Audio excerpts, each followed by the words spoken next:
What's up, everybody? Welcome to the Dallas Sports Pod. My name is Sammy HT, and this is episode number 13. And today we have a jam-packed show, as always, on the Dallas Sports Pod. Now, of course, there are plenty of things we have to talk about concerning the Miami Dolphins and Minkah Fitzpatrick, concerning the Miami Heat and what it's going to look like in the second half of the season. But in this show, we talk about winners first. And unfortunately, not a lot of winning has happened because not a lot of sports have really happened. So, with that being said, however, we do have one team in particular that has been doing plenty of winning in this county, and that has been the Miami Hurricanes basketball team. Yeah, I know. Funnily enough, the Miami Hurricanes basketball team in its history hasn't been very prestigious, and I'll talk about it later on during this segment. But let's talk about what's going on right now. The Miami Hurricanes basketball team is 21-5 in Jay Lucas's first year as a head coach. They've won 4 straight games, including an upset at home against number 11 UNC. UNC looks like they're about to fall off a bit since their best player, Caleb Wilson, did fracture his hand. I believe he fractured his hand during this game. He looked fine when he played against us, which kind of speaks to the kind of player he is.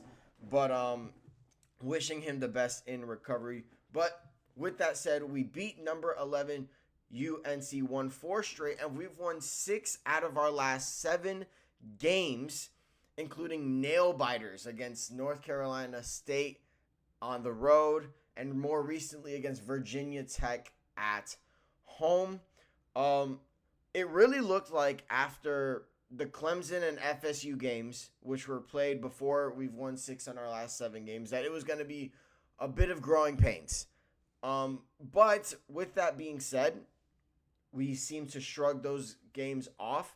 We did fall by 1 point to Cal in the process, but we're still third in the ACC at the moment, 2.5 games back of the Duke Blue Devils, who are comfortably first place in the conference and right now one of the best teams in the country at number 3, behind Duke and behind the Virginia Cavaliers, who we play this Saturday. So that's going to be an interesting matchup to really shake things up in the ACC. The fact that the Canes are not ranked is kind of ridiculous.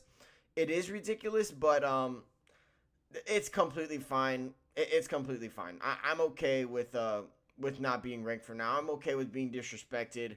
I'm okay with a team like Wisconsin being 18-8 and they're ranked. I'm okay with Louisville being 19-7 and they're ranked somehow higher than we are. I'm okay with that. I'm okay with the Alabama Crimson Tide at 19-7 being ranked. It's all good. I'm not gonna be salty. I'm just pointing out things that I feel like are a little bit disorganized. But like I said, this is the best. We're 21-5. Jay Lucas has come in and really, in one season, turned this program around. This is actually the best start for a first-year head coach in Miami Hurricanes history, which is insane because we've played 64 years of Miami Hurricane basketball, and not a single coach in that era had this good of a start. Now, of course, I want to get into the players that are making this team so much better, and I want to get to that in just a second. But I want to talk about the history of Miami Hurricanes basketball for a second. Right? Last year, this team finished 7-24. That is the worst record since the 1993-94 season, when the Miami Hurricanes were in the Big East. Okay, that's how far off we've been from being that bad. And really, Jim Larrañaga was probably the best coach in Miami Hurricanes history. You could really sense that the game was passing him by. I can't remember the exact year when he came in, but it was well before we were in the era of NIL, in the era of players getting paid, well before that. So, yeah, like I said, the worst record since the 93-94 season, 7-24. But Miami overall this decade has been relatively interesting. This decade of basketball has been very up and down. We've had 3 losing seasons in this decade, but we've also had an Elite Eight appearance, and we've also had a Final Four appearance. We all remember that 2023 uh, basketball season where we were in the Final Four. We won the ACC. Really one of the best teams in the entire country. We lost to the eventual champs, Connecticut. So it was a very successful season in the eyes of many. But as we come to find out, that year would be really it. It would really be the end of of everything that was great about the Hurricanes basketball under Jim Larrañaga. The following year, we would end up being under 500, and it was just. And after that, we had the worst year since 1994. So it was It's an interesting decade to say the least. But let me be very clear: the success that we had from 21 all the way to 23, it was unprecedented. Okay, the Miami Hurricanes, in general, are not a very prestigious basketball team, right? Those are the Dukes of the world. Those are the North Carolinas of the world, the Virginias of the world, right? Like, we're not talking about, if we're being honest, we're not the Louisvilles, right? Like, we're not a Syracuse. We're not a prestigious basketball team overall. We're just not. We have never been. But with that being said, I mean, it changed when in 2021. This basketball program took a turn, and the program seemed like it was heading a new direction until it wasn't. Prior to that March Madness run, that Elite Eight run in 2022, the deepest Miami had gone was the Sweet 16, which happened 3 times in the 64 years of basketball that this program has had. So that kind of speaks to how this team has overall been focused on one aspect of sports, really, and that was football. Football has been king in this program for a very long time. We never really focused on basketball, to the point where I believe from 1971 all the way to 1986, we didn't have a basketball program. We didn't have a basketball program at all. So that's insane to me. And now just diving deeper into this basketball program's history, we've only won our conference 3 times, and I believe the ACC was only twice. We've won our conference regular season 3 times, and then we also had only one conference tourney win, right? We've only won the conference tourney championship once. So this is 64 years of like I said, 64 years of basketball program history, and nothing really to show for it. Not a lot of the seats were always empty. The students didn't really care. And granted, like much like everything in Miami, like, you go where it's hot. Okay, you go where it's hot. If the football team's good, you go to those games. The baseball team's good, you probably go to those games. If you go to the basketball games, they were never really that good. So since they were never really that good, nobody went to the games, and I would imagine that discouraged some of the players to come to this school with because you're not going to get a fan base like Duke. You're not going to get a fan base like Virginia or North Carolina. You're not going to get these, or Louisville, right? You're not going to get these passionate fan bases, right? I look at the atmosphere at NC State when we won that game. Like, that's an atmosphere that the Miami Hurricanes wish they had. Now, granted, that's not to say that we have no atmosphere. I thought the atmosphere versus North Carolina was awesome, and I thought the atmosphere versus Virginia Tech was great too. But unfortunately, this is the unfortunate part, the Miami Hurricanes haven't really built a repertoire of trust within the basketball program whatsoever. But now things have changed.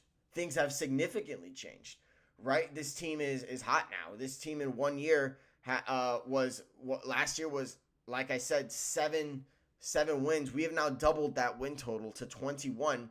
And look, make no mistake about it, we are catching up to the Virginia Cavaliers. We're very close. And this Saturday at 2 p.m. on ESPN2, That's a big game. That's a huge game. It's going to be a very difficult game to win. If we want to catch up to the Duke Blue Devils, we're going to have to win this game. I don't know if we will because Duke is just otherworldly. They only have, I believe, 2 losses this year, and one of them was, and both of them, I believe, were relatively close losses, right? I mean, the one against North Carolina was relatively close. Their last loss before that, I believe, was in December, and that was by 1. So they've had a losing. They've had in their 2 losses, their point differential in those losses is 4. Okay, so this is like easily one of the best teams in the entire country. And if we do catch up to them, luckily for us, I do not believe we play Duke in the schedule. So that's something that we should be grateful for. We play Virginia, then we play Florida State. We got to get back after losing earlier this year on the road. Then we play Boston College, then we play SMU, and then we play Louisville at home. So we have the remaining schedule. If this team is as good as I think it is, I think the only loss we should have theoretically is against Virginia. But again, I'll say like these last 2 games these last 2 games, we've only beaten NC State by 1. We only beat Virginia Tech by 1, and it's taken some very very tough efforts to get this win. I want to highlight some of the players because I think that I'd be doing it justice if I didn't highlight some of the players that have been so incredibly good for us. I'll start with a man who recently dropped 32 points. Trey Donaldson had a career high 32 against Virginia Tech. He was incredible. He currently is top 5 in the ACC in assists, and he's a senior. He was electric in that game against Virginia Tech. He was phenomenal, and he was the offense. If we're being completely blunt, 26 of the, I believe almost a third of the points. Yeah, that's pretty much a third of the points that Miami scored in this game was Trey Donaldson, which is incredible when you really think about it. But, I mean, he hasn't really been our leading scorer. Our leading scorer has been Malik Renew. And Malik Renew didn't play a lot this past game because he was lingering an injury. He's a senior. This is his career season. This is his career season, so he's probably going to get some looks from the NBA draft. I doubt he's like a first-round pick or anything like that, but he's averaging 19 points a game, 6 rebounds, and shooting 56% from the field and 35% from 3. He's been really, really good for us, and it's very important that he's healthy. I'm glad. I was a little discouraged to see he was a bit banged up, very banged up, in the game against the Virginia Tech Hokies. But I mean, prior to this game, his 5 games before that, or 6 games before that, he was on a streak of 20. He had 20 points against Stanford, and the loss to Cali at 24. Renew in the win against Boston College, he had 23. In the win against UNC, he had 16, but he added 10 rebounds and 4 assists. And then in a win against NC State, 26 points. So Malik Renew, you could argue, has been our best player on the team. Another guy that I think needs to be highlighted, Ernest Uday.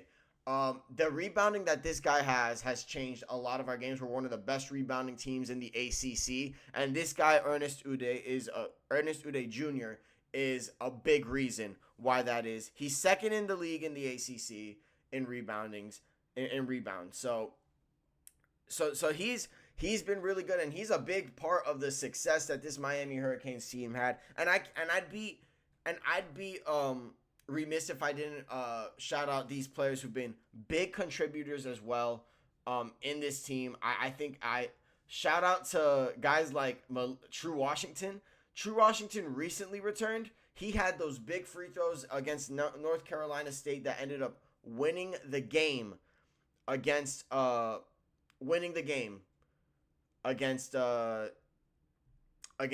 State. And then shout out also to our true freshmen, Shelton Henderson and Dante Allen. They have stepped up as well. Shelton Henderson in particular, it's his freshman year. He's averaging 14 points and 5 rebounds. He's been really good. I believe he leads the team I believe he's a top 5 in the ACC in field goal percentage. He's at 59% at field goal percentage. So he's been really good. It's a shame that he can't get the 3-point shot going, and his free throws definitely need work. But he's been great for the Miami Hurricanes as of recently. So yeah, overall, I'd say this team is definitely tourney bound. Like, this is a team that definitely can make the tournament. This team is definitely a team that can make some noise down the line in the tournament, given their seeding. I believe last time I checked bracketology, we were the 8th seed, which I'm completely fine with.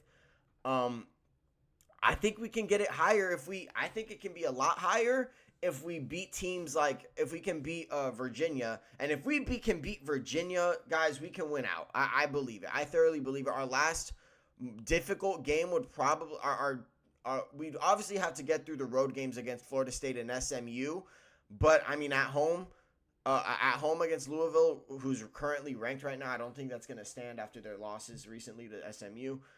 But yeah, this has been a very successful regular season ACC season for the Miami Hurricanes. And during the tournament, I'm confident, man. I'm really, really confident that we can win this tournament, and we can win overall the ACC. So we're gonna have to get past Duke, and we're definitely gonna have to get past Virginia. But no shame in what Jai Lucas has been able to do in his first year. I can't stress it enough. Last year, 7 wins, not an ideal start, not an ideal season. And then for him next year to bring in some guys, bring in some transfers, to really turn this program around, it speaks to the greatness that he's, I would hope, ready to excel at. And on top of that, one thing about the Miami Hurricanes, they're going to pour money into a program that is going to be successful. So, Jai Lucas continues to be successful. Be very ready for the school to get behind him and give him the tools he needs, aka money, to keep a good squad.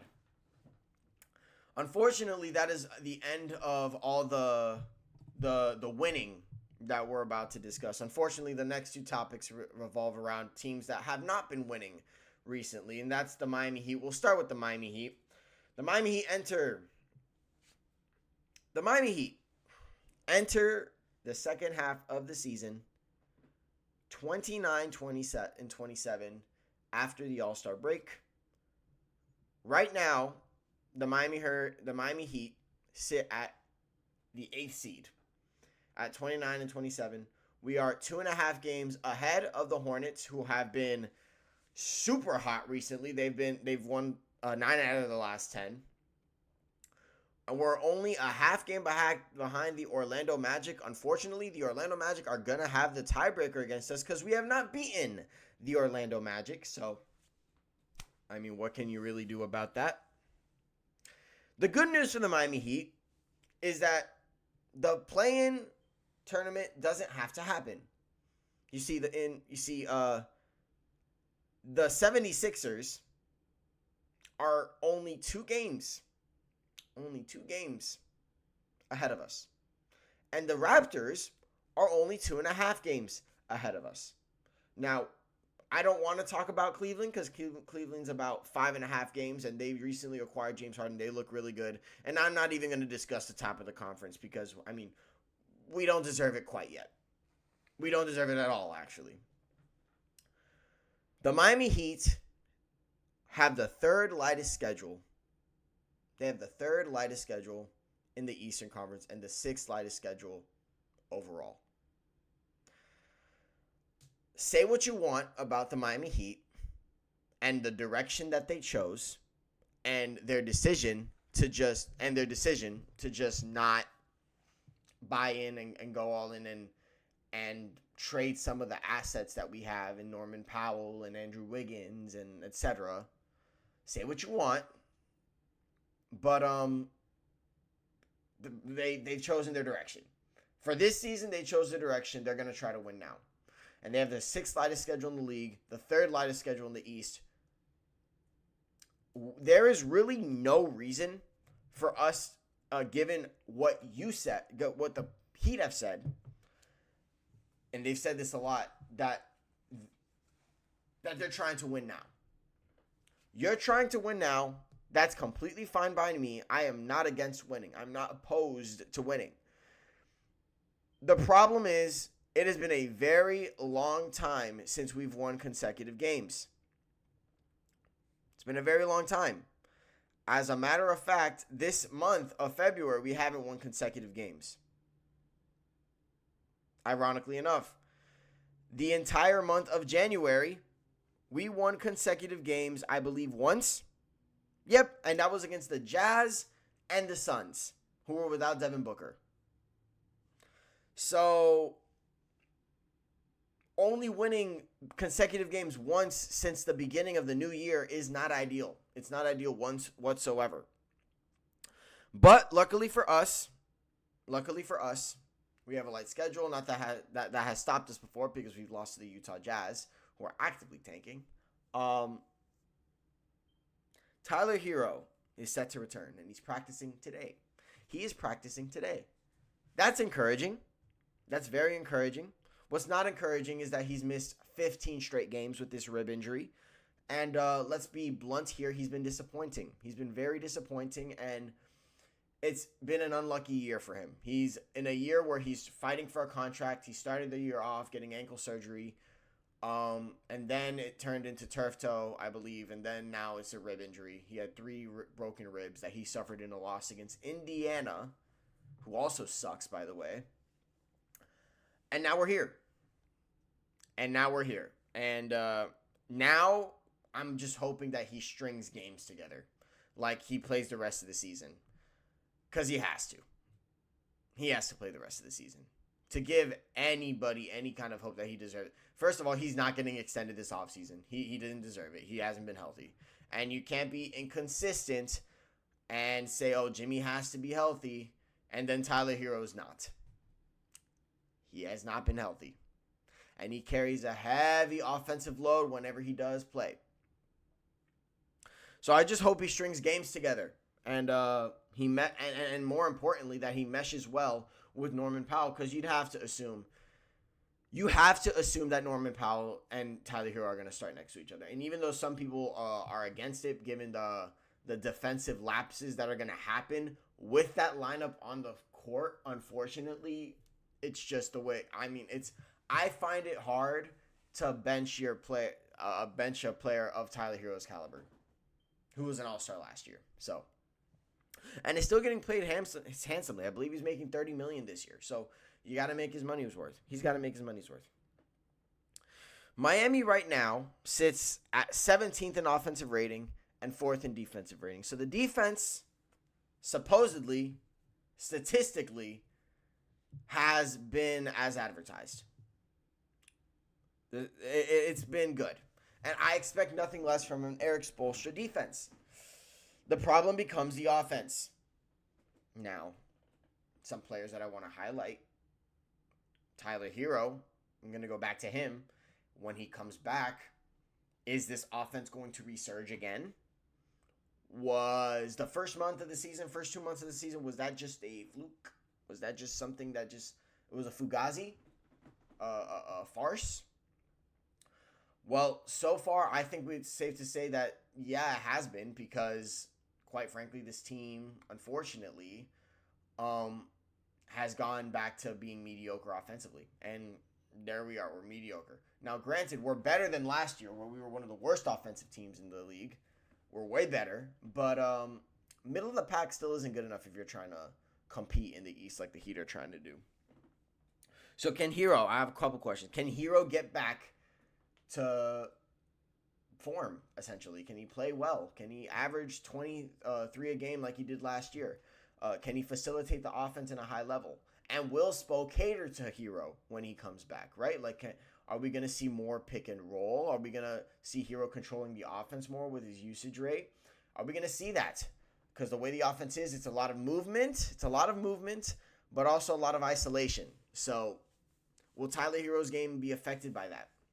I guess we'll find out. Can Bam, another question, can Bam shoot more efficiently? When I tell you that this has easily been Bam's worst offensive season of his career, this is his worst offensive season since I'm fairly certain since his rookie year. He's averaging 18 points per game, which is in a career low. What is a career low is 44% from the field. I cannot fathom.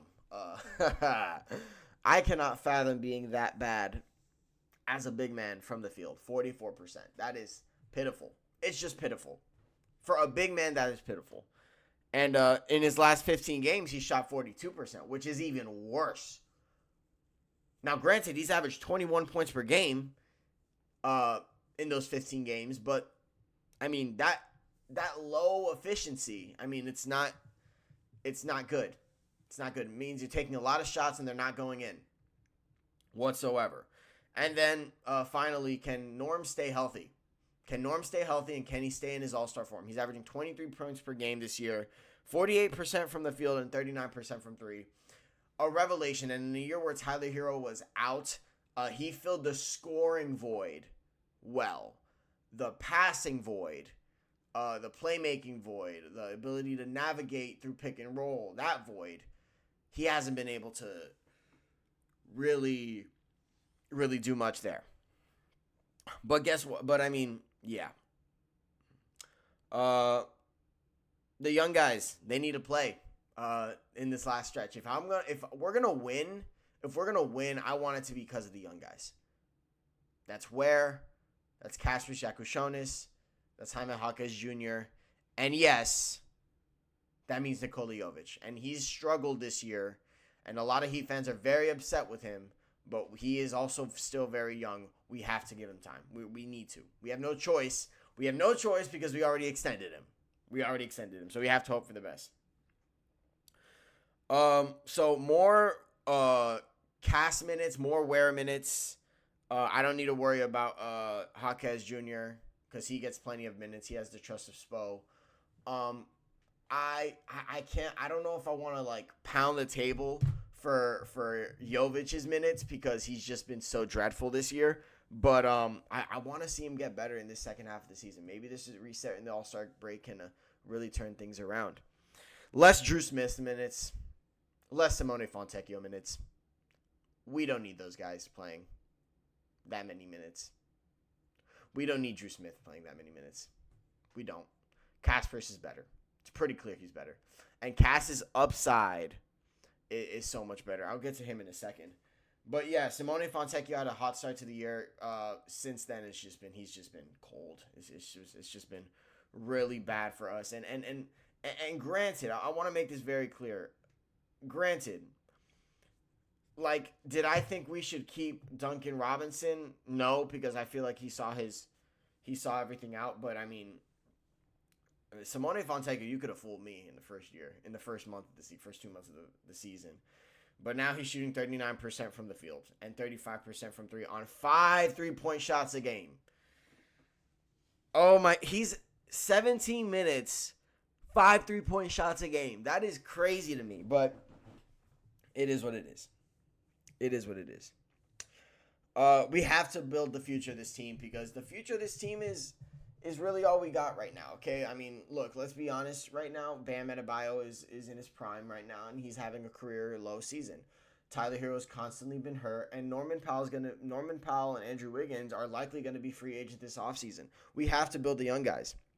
And if we don't build the young guys, then I don't know what we're doing also this year. So if we're going to win, if we're going to make the playoffs, I want to be off the backs of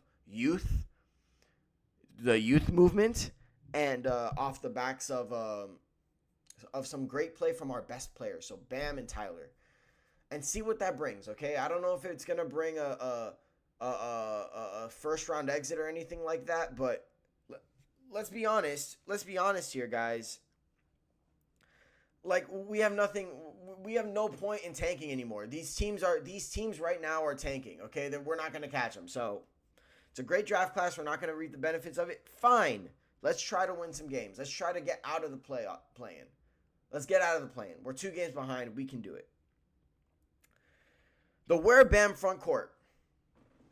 I forget their record together, but I know it's a good one. And I want it to remain. The problem becomes that we don't have a backup center. And I think that is if we want to win games, I think that's something that we should prioritize this offseason, given that Norman Powell's going to be gone. Well, excuse me. It's early in this morning when I'm recording this. So, the Where Bam front court. We need to figure out if this is the future. Okay? We need to figure it out. We need to. Because if it's not the future, then we might as well blow it up. If Where isn't the future, and if Where and Bam isn't the front court for the future, what are we doing? What are we doing? What are we hoping for? So, yeah. If we're going to target Giannis, Where's trade value's got to be a lot higher. Casper's trade value's got to be a lot higher. If the goal is to get Giannis and get rid of all these young players, fine. But you have to play him. It's that simple. Kasparis needs to take Drew Smith's minutes completely. He needs to take them completely. He cannot be averaging more minutes than Drew Smith moving forward. Drew Smith this year has averaged 17 minutes per game. Kasper Shakushonis has averaged 17 minutes. I need this kid to average 20 minutes moving forward because there's upside with his passing. There's upside with his shooting, and he's even a plus defender. Okay, so in my opinion, it is a no-brainer. It is a no-brainer right now to start him.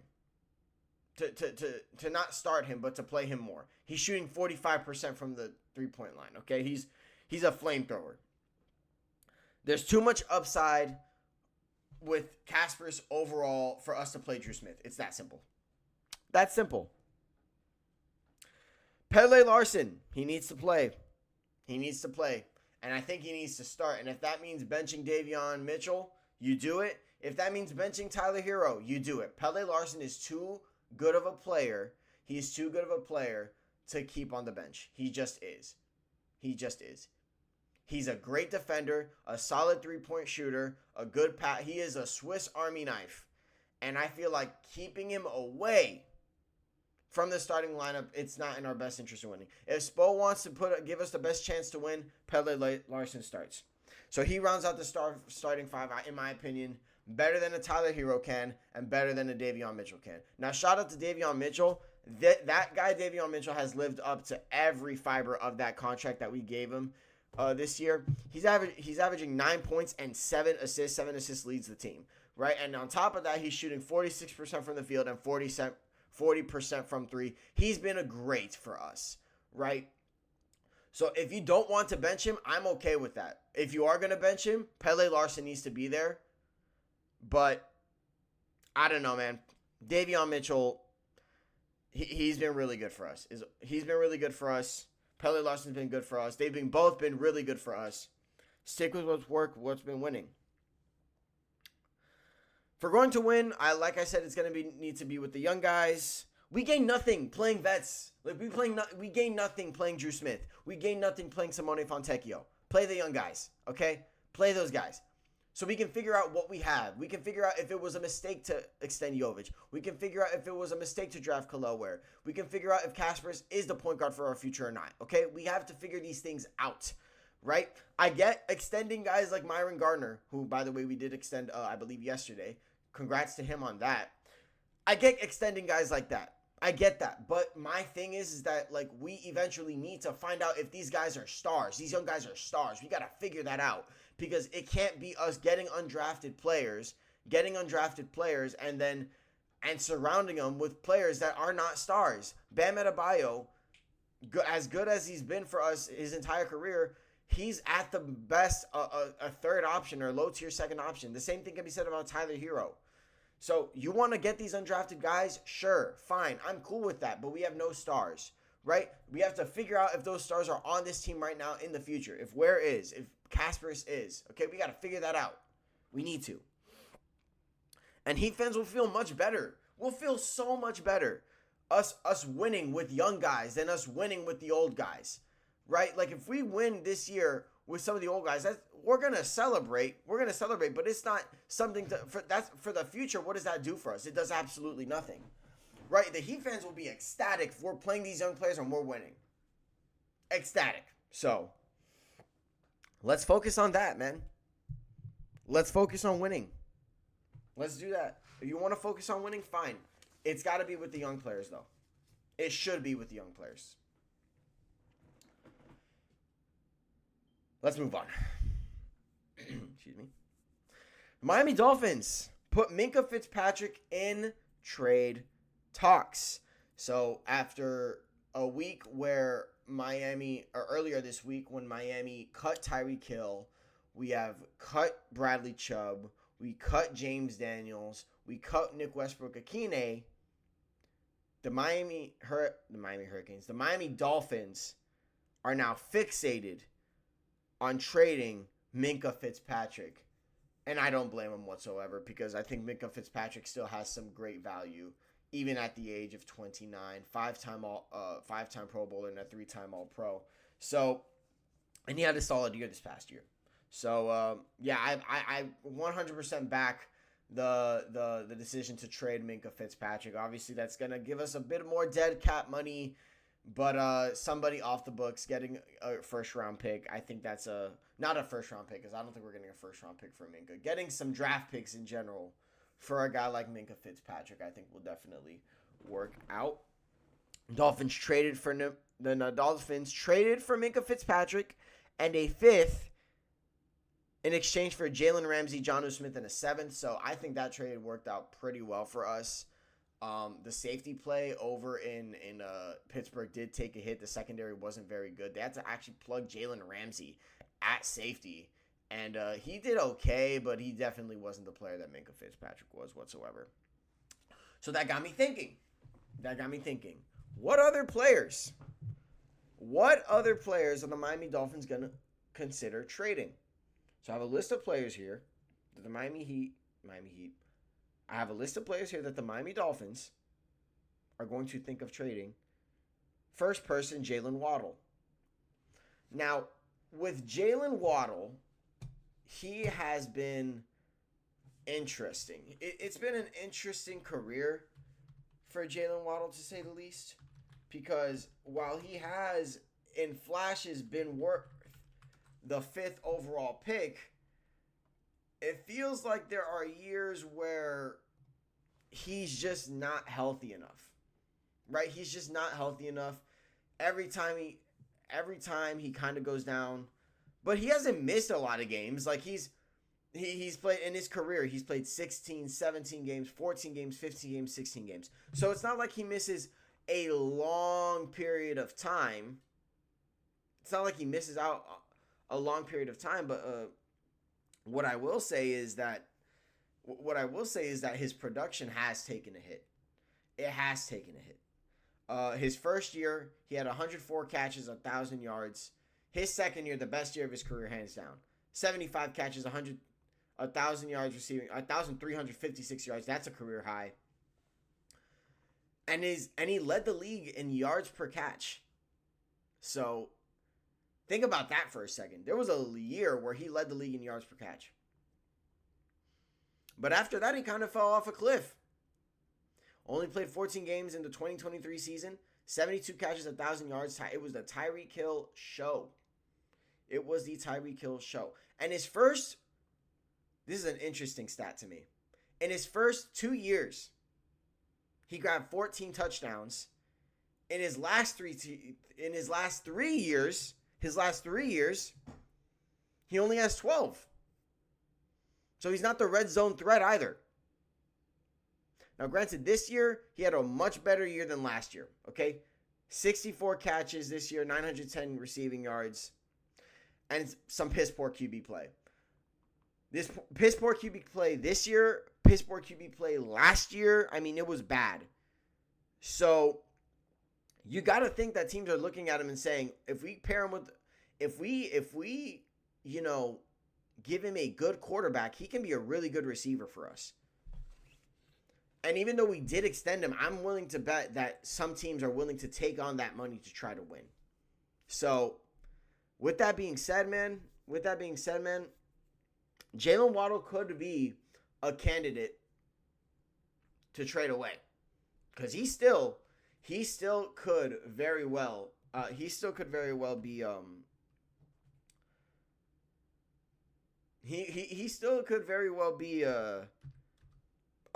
really good asset that the Miami Dolphins have, who the Miami Dolphins haven't maximized.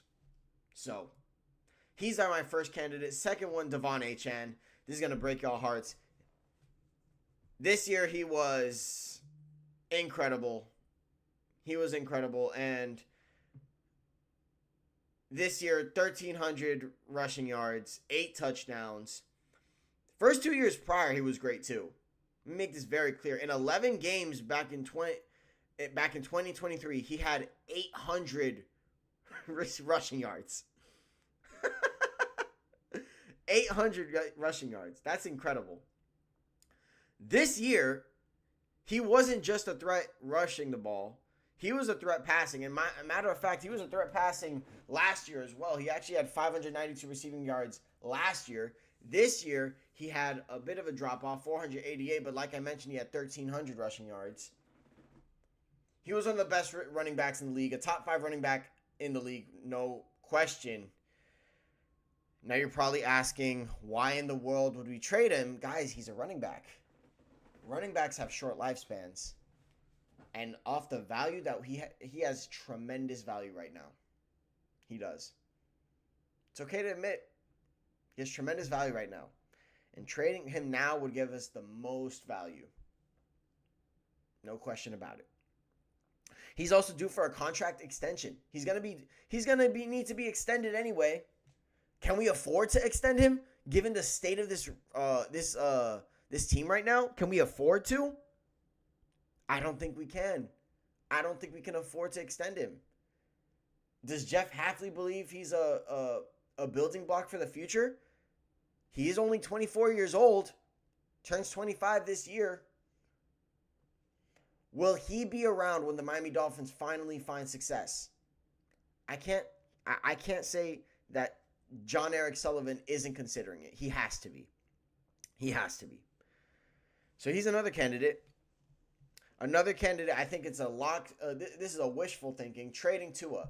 I don't think it's going to happen. I think his cap hit is too much. But I mean, I would imagine they're trying to shop him, seeing if a team just wants a fresh start at QB. Maybe the Vikings want to trade for him. He's certainly. I mean, as bad as Tua was, I mean, he wasn't that much. As bad as Tua was he worse than JJ McCarthy?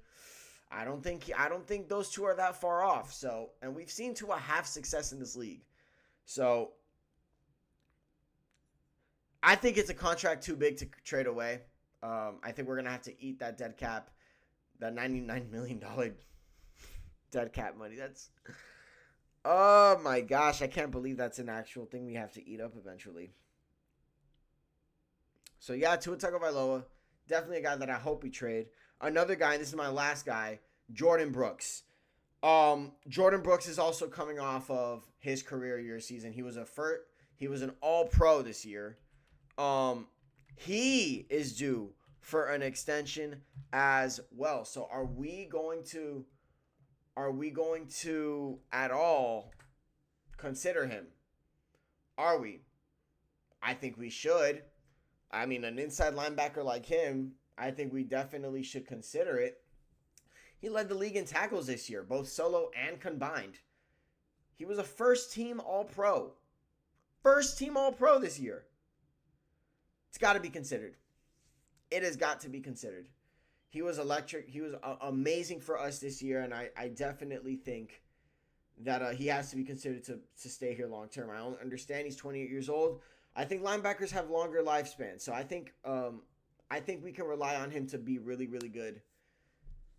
I would extend him. I think he's one of those guys that you can extend for cheap. Not too cheap because he's coming off a career year. But I think it'd be cool to extend him eventually. I don't know if it's going to be this year or next year, but I would imagine his agent is looking for a contract. So those are the 4 names that I have that could potentially that are some candidates to get traded. Another guy that I was thinking of, Aaron Brewer, but I mean, we have no offensive line already, so do we want to really ruin the foundation already without a successor? Don't think we will. Um, it's no secret Miami needs to find the foundation and find the culture, and we need to build those things. The question now becomes for John Eric Sullivan, for Jeff Hafley, who are we keeping around to build that said foundation and to build that culture? Who are we keeping around? I think I would assume the guys that are likely to keep around are Jordan Brooks and Achane. I would assume so, but I think Waddle might be gone. I think trading Waddle is definitely a real possibility. The fact that we're already considering to trade Minkah Fitzpatrick is already kind of shows. So, yeah, I overall think that it's about building the foundation. It's about building the culture. And I don't know if Waddle can stick around for that. I don't think Minkah Fitzpatrick's going to stick around for that. And Tua is definitely not going to be around for that. We either cut him or trade him. But we'll see what happens. We'll see who else the Miami Dolphins are considering trading. I hear Austin Jackson is potentially a guy that we could trade as well. He's been disappointing. Yeah, we'll see, man. We will definitely see. The Miami Dolphins have a lot of work cut out for them.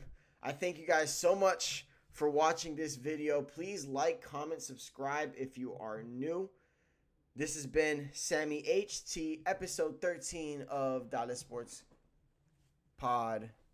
Episode 13 of the Dallas Sports Pod has officially concluded, and I will see you guys next time. Dale.